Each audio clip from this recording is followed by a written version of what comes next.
Hello students, welcome to पाठशाला। इस video में हम करेंगे क्लास 10th की ट्रिग्नोमेट्री। पहले वाली दो वीडियोस में हमने ऑलरेडी बेसिक्स कुछ सीख लिए थे। हमने शीट में से कुछ क्वेश्चन भी करे थे। एक ही क्वेश्चन क्या था, एक क्वेश्चन का एक पार्ट ये वाला। अब हम करेंगे इसमें से शीट को तो नहीं, लेकिन थोड़ा सा बेसिक देखेंगे आज, और हम एनसीईआरटी के क्वेश्चंस करेंगे, एक एग्जाम्पल एंड दो क्वेश्चंस। ठीक है, तो चलिए शुरू करते हैं। पहले थोड़ा सा बेसिक जान लेते हैं। लास्ट वीडियो में मैंने आपको साइन, कॉस, टैन के बारे में बताया था, है ना। साइन, कॉस, टैन के बारे में बताया था। अब हम करेंगे इसमें कोसैक, सैक एंड कॉट। ठीक है, तीन ट्रिग्नोमेट्रिक रेशियोज और देखने वाले हैं। अब देखो, मैंने साइन के नीचे लिखा है कॉस, एंड कॉस के नीचे लिखा है सैक, एंड टैन के नीचे लिखा है कॉट। तो ये मैंने ऐसे रैंडमली नहीं लिखे हैं, इनका भी कोई अपना इंपॉर्टेंस है। क्या इंपॉर्टेंस है देखते हैं। देखो, साइन की वैल्यू होती है हमारे पास p/h, है ना। साइन की वैल्यू जो होती है, जो साइन हमारी ट्रिग्नोमेट्रिक रेशियो है, सबसे पहली वाली रेशियो, सबसे बेसिक रेशियो साइन, उसकी वैल्यू होती है परपेंडिकुलर डिवाइडेड बाय हाइपोटेन्यूस। ठीक है ना। अब कोसेक की बात करें तो ये होता है हमारा साइन का जस्ट अपोजिट। साइन का जस्ट अपोजिट। अगर साइन p/h है, अगर साइन p/h है, तो कोसेक हो जाएगा हमारा h/p। ठीक है, इतनी सी बात आपको समझ में आई जी? बिल्कुल। अगर कोसेक की वैल्यू है, सॉरी, कॉस की वैल्यू है b/h, अगर कॉस की वैल्यू है b/h, तो सेक की वैल्यू होने वाली है हमारे पास h/b। ठीक है, ये भी आपको समझ में आया होगा। फिर tan की बात करते हैं। हमारे पास tan की वैल्यू होती है p/b, perpendicular divided by base, और जो कोट होता है वो जस्ट अपोजिट होता है tan का। तो यानी अपोजिट की बात करें, यानी रेसिप्रोकल कर देना हमें tan का, तो हमारे पास कॉट की वैल्यू आ जाएगी। ठीक है, tan का रेसिप्रोकल करेंगे तो कॉट की वैल्यू आ जाएगी हमारे पास। तो क्या हो जाएगी? ये हो जाएगी b/p। ठीक है, तो हमने देखा क्या कि जो साइन का अपोजिट होता है वो हमारा होता है कोसेक। अगर साइन की वैल्यू p/h होती है तो कोसेक की होती है h/p। ठीक है, h/p/b क्या है? ये h से हाइपोटेनियस, b से बेस, p से परपेंडिकुलर। ठीक है, ये हमने लास्ट क्लास में ऑलरेडी देख लिया था। अगर कॉस की वैल्यू होती है b/h, तो सेक की वैल्यू होती है h/b। ठीक है, अगर tan की वैल्यू p/b होती है तो कॉट की वैल्यू हो जाएगी b/p। ठीक है ना, बस ये बेसिक आपको समझना था, बाकी हम निकालते हैं। चलो स्टार्ट करते हैं क्वेश्चंस को। तो सबसे पहले हमारे पास है एग्जाम्पल 1, ट्रिग्नोमेट्री, जो 8 चैप्टर है, introduction to trigonometry, class 10th का, उसका हम एग्जाम्पल नंबर 1 करने वाले हैं। Chapter 8, example number 1। सो हमें tan a की वैल्यू दे रखी है, हमें यहाँ पे 4/3, है ना। tan a की वैल्यू है हमारे पास 4/3। देखो, यहाँ स्टार्ट करते हैं, इसका सोल्यूशन करते हैं। tan की जो वैल्यू होती है हमारे पास, ये होती है हमारे पास p/b, है ना। p/b होती है ना, देखो अभी हमने देखा था यहाँ पे, ये देखो tan की जो वैल्यू है वो हमारे पास p/b है, और जो कि हमें गिवन है 4/3। ठीक है, तो p की जो वैल्यू होने वाली है वो 4 है, और जो b की वैल्यू होने वाली है वो 3 है। ठीक है, एक्चुअली ये एग्जैक्ट वैल्यूज नहीं है, तो इसको हम 4k और 3k के रूप में लिख लेंगे। देखो परपेंडिकुलर है ना, BC यहाँ पे परपेंडिकुलर है, ये वाली लाइन परपेंडिकुलर है और ये वाली लाइन बेस है। ठीक है, सो tan a की वैल्यू दे रखी है,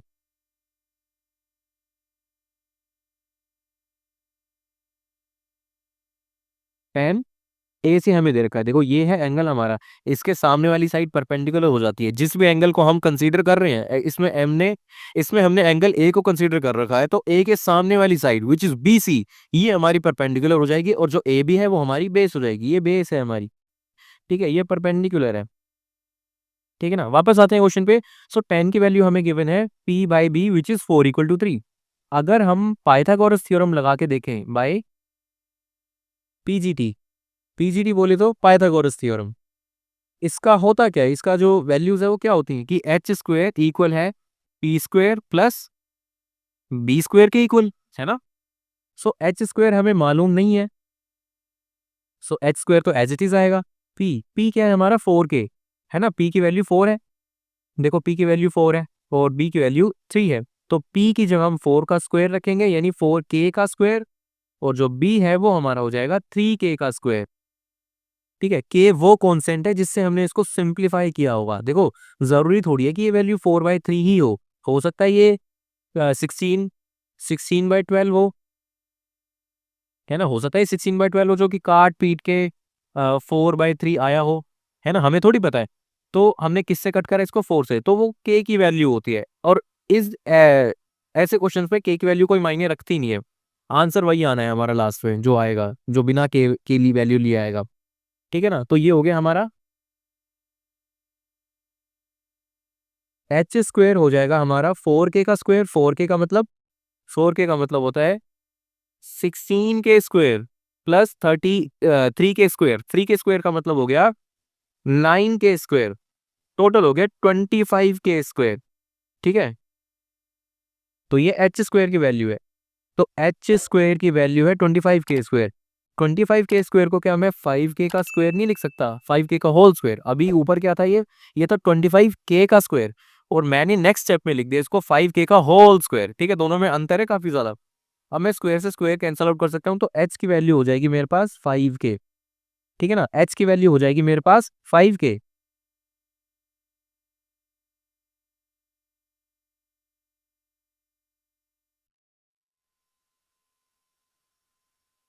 अब मेरे को क्या करना है, बाकी की ट्रिग्नोमेट्रिक रेशियोज निकालनी है। ठीक है, अब देखो जो हाइपोटेनस थी वो हमारी आ गई 5k।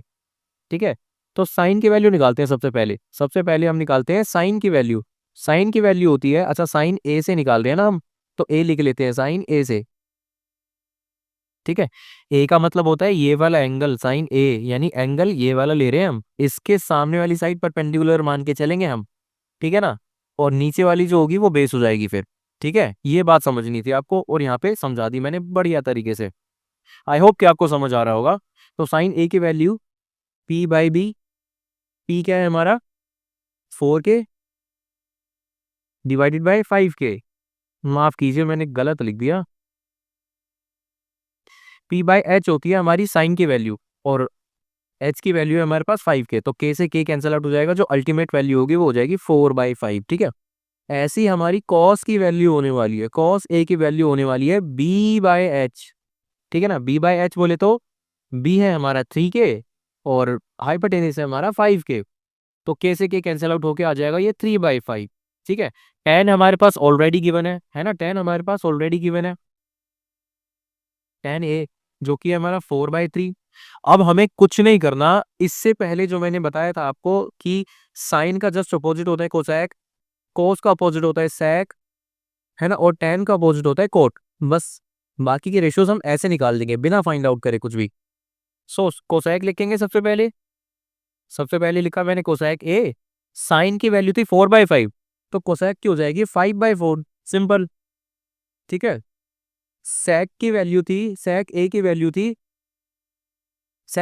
वैल्यू होती है हमारी कोस के अपोजिट। अगर कोस की वैल्यू 3/5 है तो सेक की हो जाएगी 5/3।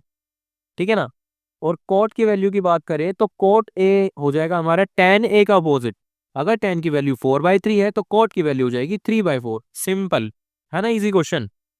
चलो ऐसे ही बढ़ते हैं हम नेक्स्ट क्वेश्चन पर, विच इज 8.1 का फर्स्ट क्वेश्चन। 8.1 का फर्स्ट क्वेश्चन हमारे पास गिवन है कुछ, in triangle ABC right angle at B, कि एक ट्रायंगल है एबीसी, ये है ए, और देखो बी पे राइट एंगल बन रहा है, तो ये है बी, ये है हमारा सी। ठीक है ना, ए बी हमें गिवन है 24, बी सी हमें गिवन है 7। ठीक है, अब सबसे पहले तो हम ए सी को फाइंड आउट करेंगे। ए सी कैसे फाइंड आउट करेंगे, देखो राइट एंगल ट्रायंगल है तो हम इसमें पाइथागोरस थ्योरम अप्लाई कर सकते हैं। पाइथागोरस थ्योरम से हम थर्ड वाली साइड काफी ज्यादा इजीली निकाल सकते हैं, तो निकालते हैं, एक बार फाइंड आउट करते हैं। In triangle A B C by PGT, by Pythagoras theorem से ये हो जाएगा हमारा एच का स्क्वायर इक्वल टू बेस का स्क्वायर, पी का स्क्वायर प्लस बी का स्क्वायर।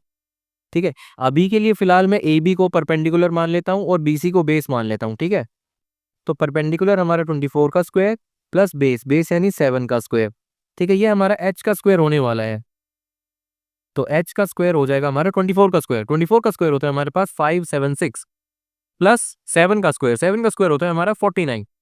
ये हो जाएगा हमारा 625, 625 h का स्क्वायर, और h की जो वैल्यू होने वाली है वो मेरी हो जाएगी अंडर रूट 625। तो अंडर रूट 625 यानी 625 किसका स्क्वायर है जी, बिल्कुल 25 का, तो h की वैल्यू हो जाएगी हमारे पास 25।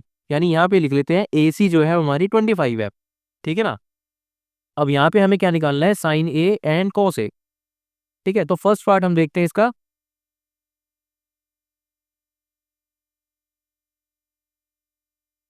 फर्स्ट पार्ट हमें फाइंड आउट करना है sign A comma cos A, यानी दोनों एंगल्स साइन भी और कॉस भी हमें ए से निकालने हैं। अब जरा ध्यान से देखना है इसमें क्या कहानी है। तो जो ए है हमारा एंगल ये है, ऊपर है। अभी मैंने बताया था कि अगर हम साइन ए या कोस ए या टैन ए मतलब एंगल ए से निकाल रहे हैं, तो जो भी एंगल है हमारा इस केस में ए है, उसके सामने वाली साइड वो परपेंडिकुलर मान के चलते हैं। तो अपने आप ही जो साथ वाली साइड है ये वाली, है ना, ए बी जो है वो बेस हो जाएगा। मैंने क्या बोला इसमें कि अगर हम एंगल ए को कंसीडर करके चल रहे हैं, तो इसके ओपोजिट जो साइड है, इसके ओपोजिट कौन सी साइड है, ओपोजिट में है बीसी, अपोजिट में है बीसी, तो बीसी जो है वो परपेंडिकुलर का काम करेगी, ठीक है ना। तो अपने आप ही एसी जो होगी, सॉरी, अपने आप ही ए बी जो होगी वो हमारी बेस हो जाएगी, ठीक है। अगर यहीं पे हम साइन सी से निकाल रहे होते, यानी एंगल सी ले रखा होता, तो एंगल सी ये रहा हमारा, है ना, एंगल सी ये है हमारा, और इसके सामने वाली साइड ए बी जो है वो परपेंडिकुलर होती, है ना, लेकिन बी सी बेस हो जाता फिर उस केस में, ठीक है। आई होप कि ये बात आपको समझ में आई होगी। बहुत ज़्यादा इजी चीज़ थी, लेकिन ये फिर भी बतानी इम्पोर्टेंट है। इस चीज़ को लेके काफ़ी ज़्यादा कन्फ्यूजन होती है बच्चों के मन में, लेकिन मैंने आपको बहुत अच्छे से क्लियर कर दी है अभी। तो चलिए बढ़ते हैं, sign A cos A, sign A cos ए हमें निकालना है, साइन ए कॉस ए। अब देखते हैं कैसे करना है। सो साइन ए से लेना है हमें, है ना, साइन को ए से लेना है। साइन ए, साइन की वैल्यू होती है हमारी परपेंडिकुलर डिवाइडेड बाय हाइपोटेनियस, है ना, परपेंडिकुलर डिवाइडेड बाय हाइपोटेनियस। अब इस केस में ए से ले रहे हैं, तो ए के लिए बीसी परपेंडिकुलर का काम करेगा, है ना, यहाँ पे लिखा हुआ है मैंने बीसी, बीसी परपेंडिकुलर का काम कर रहा है ना, बीसी परपेंडिकुलर का काम कर रहा है। तो परपेंडिकुलर की जगह हम लिखेंगे 7, ठीक है, बीसी की वैल्यू 7 है, तो 7 लिखा, डिवाइडेड बाय हाइपोटेनियस। अब हाइपोटेनियस हमेशा सेम ही रहता है, तो 25 है हाइपोटेनियस, तो वो 25 ही रहेगा। बस base and perpendicular are interchangeable, ठीक है, कभी बेस परपेंडिकुलर बन जाएगा तो कभी परपेंडिकुलर बेस बन जाएगा, है ना, वाइस वर्सा होता रहेगा इनका। ऐसे ही cos ए की वैल्यू निकालेंगे, तो cos ए के लिए अगर ए से ले रहे हैं तो सामने वाली साइड परपेंडिकुलर, लेकिन हमें तो बेस चाहिए, तो बेस हो जाएगा हमारा ए बी, है ना, base will be A B in this case. So A B यानी 24 डिवाइड बाय 25, ठीक है। आई होप कि आपको समझ में आया होगा। ये काफी इजी चीज थी, ये बेसिक क्वेश्चंस में से है, ठीक है। अब ये तो हो गया हमारा फर्स्ट पार्ट। अब सेकंड पार्ट में हमें दे रखा है sine C, sine C and cos C. So sine C, C का मतलब हो गया कि एंगल हमें सी को कंसीडर करना है, एंगल हमें सी को कंसीडर करना है। अगर सी को कंसीडर कर रहे हैं तो इसके सामने वाली साइड परपेंडिकुलर हो जाएगी, यानी ए बी परपेंडिकुलर होने वाला है और बी सी बेस होने वाला है। और साइन की वैल्यू होती है हमारी perpendicular which is A B divided by hypotenuse यानी ए सी, ठीक है। तो ए बी की वैल्यू हमें गिवन है 24 और ए सी की वैल्यू है 25, तो ये हो गया हमारा साइन सी। ऐसे ही कॉस सी भी निकाल लेते हैं, कॉस सी, कॉस सी से लेना है। अब सी ले रहे हैं एंगल, तो बेस हो जाएगा हमारा बीसी और हाइपोटेनियस तो हमारा एसी ही रहने वाला है ना। तो बीसी की वैल्यू क्या है हमारे पास 7 और एसी की वैल्यू है 25, ठीक है। तो ये चारों रेशियोज हमने निकाल दी, साइन ए से साइन सी से। कॉस ए से भी निकाली, कॉस सी से भी निकाली, है ना, बी से नहीं निकलती है, ध्यान रखना। अब बी का मतलब होता है कि 90 डिग्री जिस पे बन रहा होगा, चाहे वो ए पे बने, चाहे वो सी पे बने, चाहे वो बी पे बने, इस केस में बी पे बन रहा है, तो 90 डिग्री से कोई रेशियो नहीं निकलती, ठीक है। ये होगी सिर्फ एक्यूट एंगल से, इस केस में ए या फिर सी से, है ना, वो बी भी हो सकता है किसी और क्वेश्चन में, लेकिन इस केस में नहीं, ठीक है। आई होप कि आपको समझ में आया होगा। अब हम बढ़ते हैं अपने नेक्स्ट क्वेश्चन की तरफ। नेक्स्ट क्वेश्चन हमारा दे रखा है tan p minus cot R find out करना है, tan p minus cot are.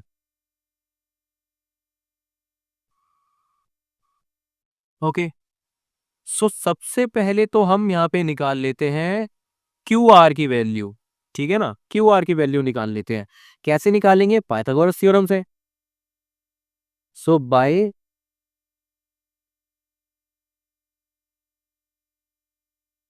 Pythagoras theorem PGT, ये हमारा होने वाला है h का स्क्वायर इक्वल टू p का स्क्वायर प्लस b का स्क्वायर। p, इस केस में p क्यू मान के चलते हैं, तो p हो जाएगा 12 का स्क्वायर, b हमें गिवन नहीं है बेस, तो क्यू आर का स्क्वायर हो जाएगा ये, और h की वैल्यू है हमारे पास पी आर, तो पी आर है हमारा 13, तो 13 का स्क्वायर, 13 का स्क्वायर होता है हमारा 169 इक्वल टू 12, 12 का स्क्वायर होता है हमारे पास 144 plus Q R, Q R का square. So 169 minus 144 equal to Q R का स्क्वायर, तो 169 माइनस 144 इज 25, तो ये है हमारे पास क्यू आर का स्क्वायर। क्यू आर का स्क्वायर बोले तो क्यू आर की वैल्यू निकालेंगे तो अंडर रूट 25 हो जाएगा, तो 5 देके जाएगा, यानी क्यू आर की जो वैल्यू है वो है हमारे पास 5, ठीक है। तो हमारे पास क्यू आर की तो वैल्यू आ गई है विच इज 5 सेंटीमीटर, ठीक है ना। अब बढ़ते हैं अगले क्वेश्चन, आगे इस क्वेश्चन में आगे की तरफ।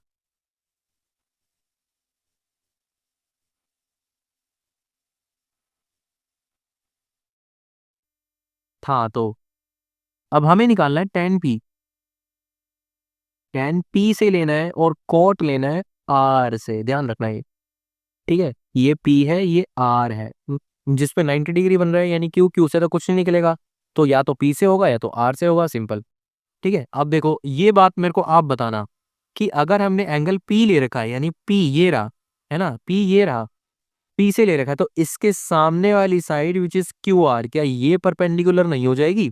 हो जाएगी ना। देखो ना, अगर मैं पी पॉइंट पे खड़ा हूं, है ना, अगर मैं पी पॉइंट पे खड़ा हूं तो मेरे लिए तो क्यू आर ही परपेंडिकुलर होगी, है ना। अगर मैं पी पॉइंट पे खड़ा हूं, ऐसे खड़ा हूं, ऐसे खड़ा हूं, तो मेरे लिए तो क्यू आर ही परपेंडिकुलर होने वाली है ना, ठीक है। तो इस केस में tan, अगर p निकालना है, tan को p से निकालना है, तो परपेंडिकुलर लेके चलेंगे, Q R divided by base, base हो जाएगा हमारा पी क्यू, ठीक है। tan की वैल्यू क्या होती है हमारे पास? tan की वैल्यू होती है p बाई बी। अब tan p से लेना था, तो tan p की वैल्यू परपेंडिकुलर, tan p की वैल्यू होती है p बाई बी, तो tan की जो वैल्यू हो जाएगी इस केस में, p से लेना ना हमें, तो Q R divided by P Q हो जाएगी, है ना, जो कि मैंने यहाँ पे लिखी है। सो क्यू आर की वैल्यू है हमारे पास 5 और पी क्यू की वैल्यू है 12, तो ये हो गया हमारा 10p, 10p।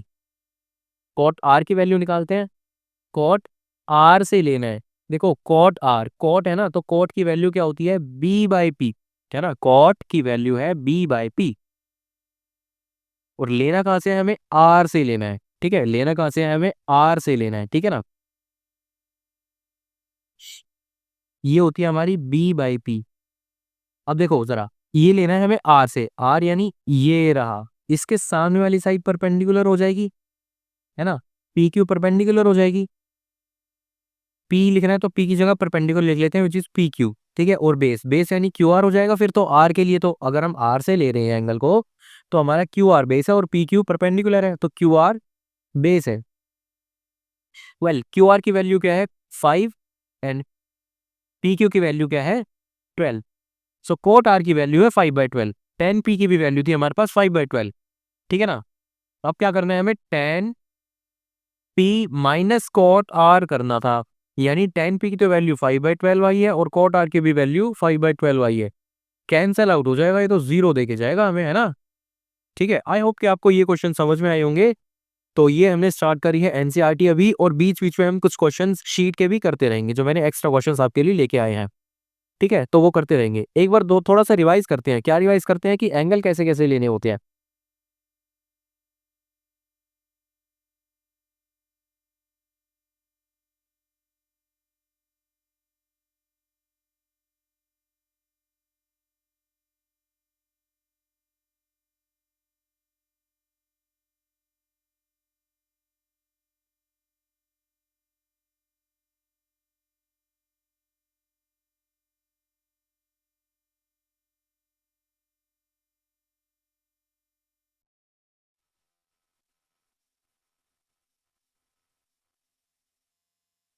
ऑल राइट, तो ये मैंने बना दिया एक राइट एंगल ट्रायंगल।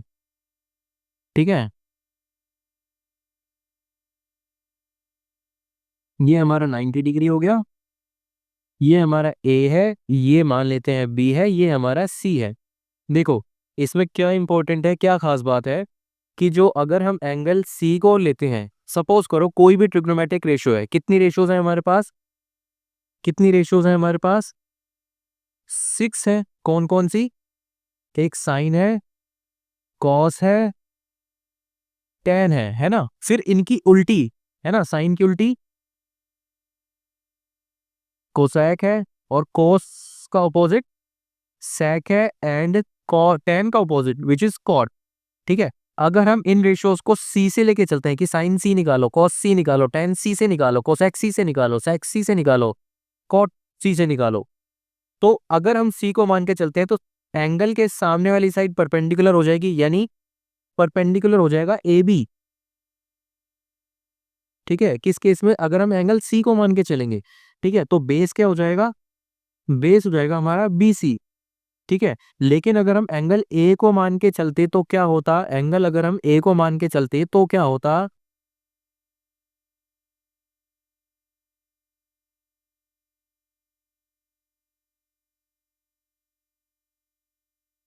एंगल अगर हम ए को मान के चलते हैं तो क्या होता, तो एंगल अगर हमारा ए है तो इसके सामने वाली साइड जो कि बी सी है ना, अगर हम एंगल ए को कंसीडर कर रहे हैं तो बी सी परपेंडिकुलर का काम करती, है ना। तो बेस क्या हो जाता, बेस हो जाता हमारा ए बी, ए बी हमारा बेस हो जाता।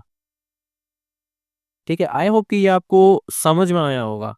ठीक है ना। देखो यहाँ पे जो साइन सी, कॉस सी, टेन सी, कोसेक सी, सेक सी, कॉट सी लिखा है मैंने, इन्हीं रेशियोज को मैं साइन ए से भी निकाल सकता था। Sine A, cos A, tan A, cosec A, sec A, और कॉट ए। ठीक है, तो दोनों तरह से निकल सकती है इनकी वैल्यू, और दोनों तरह से थोड़ी सी अलग आएगी, क्योंकि परपेंडिकुलर और बेस आपस में इंटरचेंज हो जाएंगे। ठीक है ना। लेकिन हाइपोटेनिस की बात करते हो, हर केस में सेम ही रहता है। अगर ए सी हाइपोटेनिस है तो ए सी ही रहने वाला है इस केस से। आई होप कि ये बेसिक्स आपको समझ में आए होंगे। वेल, इस तरह के क्वेश्चंस एग्जाम में जनरली आते नहीं है, हाई लेवल के क्वेश्चंस आते हैं, लेकिन फिर भी ये बेस था आपको बताना बहुत ज़्यादा ज़रूरी था, क्योंकि इस केस में ऐसे क्वेश्चंस में ऐसे जो टॉपिक होते हैं छोटे छोटे, बच्चे बहुत ज़्यादा कंफ्यूज हो जाते हैं। कई बार क्या होता है, प्री बोर्ड में इस तरह के क्वेश्चन आ जाते हैं, लेकिन बच्चों ने इस तरह के क्वेश्चन प्रैक्टिस करे ही नहीं होते। फिर क्या होता है कि वो छोड़ के आने पड़ते हैं क्वेश्चन, ऐसे नकली क्वेश्चन भी छोड़ के आने पड़ते हैं, या गलत हो जाते हैं, है ना, कि ध्यान नहीं रहा कि ऐसे निकालना था, लेकिन गलत कर दिया, आते हुए भी गलत हो जाते हैं कई बार। तो मैं ये चाहता हूँ कि आपको आते हुए भी कोई चीज़ गलत ना हो। ठीक है, इसीलिए मैं बार बार एम्फेसाइज करता हूँ उसी चीज़ को बार बार रिपीट करता हूँ मैं, ताकि आपके दिमाग में फिट हो जाए। आई होप कि ये वीडियो आपको अच्छी लगी होगी, और अगर आपको हमारा काम पसंद आता है तो चैनल को सब्सक्राइब अवश्य ही करना, इससे हमें मोटिवेशन मिलती है। ठीक है, और बस मिलते हैं आपसे अगली वीडियो में, तब तक के लिए प्रैक्टिस करना ये सब चीज़ें। बाय।